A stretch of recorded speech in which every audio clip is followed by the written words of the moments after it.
మనం ఏదైనా గుడికి వెళ్తే మన పేరు నక్షత్రం అడిగి దాని ప్రకారం అర్చన చేసి ప్రసాదం ఇస్తారు. ఆ ప్రసాదాన్ని మహాభాగ్యంగా భావిస్తాం. సింహాచలం గుళ్ళో కూడా ఇలాగే చేస్తున్నారు. అయితే ఇచ్చే ప్రసాదం మాత్రం మామూలు ప్రసాదం కాదు, అపురూపమైన ప్రసాదం. అదేంటో లెట్స్ వాచ్.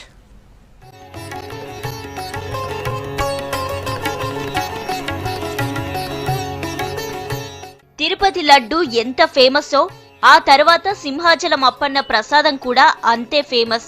సింహాచలంలో లడ్డు పులిహోరతో పాటు డ్రై ఫ్రూట్స్ ను ప్రసాదంగా పెడతారు. ఇప్పుడు వీటితో పాటు ప్రకృతిని కాపాడే విధంగా మొక్క ప్రసాదం భక్తులకు అందిస్తున్నాడు అప్పన్న.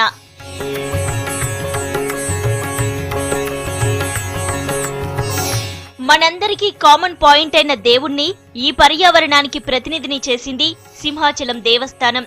దేవుడి ప్రసాదంగా వారి వారి నక్షత్రాల ప్రకారం మొక్కలను అందిస్తే వాటిని ఎంతో చక్కగా పెంచి పోషిస్తారని ఆలోచన చేసింది. అందుకు తగిన ఏర్పాట్లు చకచకా చేసేసింది. 30 ఎకరాల్లో వివిధ రకాల నక్షత్రాలకు సంబంధించిన మొక్కలను పెంచింది. ఇక్కడ కనిపిస్తున్న ఈ ఉద్యానవనమే సింహగిరి అప్పన్న ప్రసాదంగా మారబోతున్న మొక్కలు.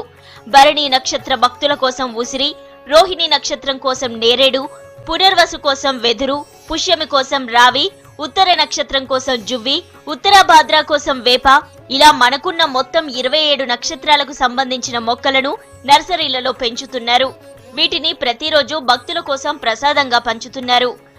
ఈ వృక్షాలను పెంచినట్టయితే చుట్టుపక్కల మంది వచ్చినప్పుడు, భక్తులు వచ్చినప్పుడు వాటికి ఈ వృక్షాలని ఇచ్చినట్టయితే, మొక్కలు వచ్చినట్టయితే వృక్షాలుగా పెరిగి తరతరాలుగా భావితరాల్లో మంచి వాతావరణం ఏర్పడడానికి ఉపకరిస్తుందనే ఉద్దేశంతో ఇది పెట్టారు.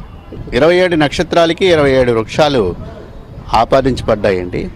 వాటి ప్రభావం వల్ల ఆ నక్షత్రానికి సంబంధించిన ఆ వృక్షాన్ని కనుక పూజించినట్టే, ఆ నక్షత్రానికి సంబంధించిన వారు పూజించినట్టయితే ఆ నక్షత్రం ఉన్న దోషాలు పోయి మంచి కలుగుతున్న ఉద్దేశం. ఇప్పటికీ 70 ఎకరాల వరకు చేశారండి. ఇంకో 25 ఎకరాల వరకు చేస్తున్నారు. లడ్డు, పులిహోర, డ్రై ఫ్రూట్స్ వంటి ప్రసాదం కంటే ఇలా మొక్కలను ప్రసాదంగా ఇవ్వడం చాలా సంతోషంగా ఉందని అంటున్నారు భక్తులు. తినే ప్రసాదం ఏ పూట కాపూటే అయిపోతుందని, కానీ ఇలా మొక్కలను పెంచితే ఆ భగవంతుని ప్రసాదం ఎల్లవేళలా మనతోనే ఉంటుందనే భావనతో పాటు పర్యావరణానికి కూడా ఎంతో మేలు జరుగుతుందని సంతోషం వ్యక్తం చేస్తున్నారు. గుళ్ళో మొక్కలు ప్రసాదం కింద ఇవ్వటం వలన ఏమవుతుందంటే ప్రతి వాళ్ళు ఇంట్లో మొక్కలు పెంచుకుంటారు. మొక్కలు పెద్దవై చెట్లు అవుతాయి. దానివల్ల మన వాతావరణానికి దాని అంతటికీ ఉపయోగం.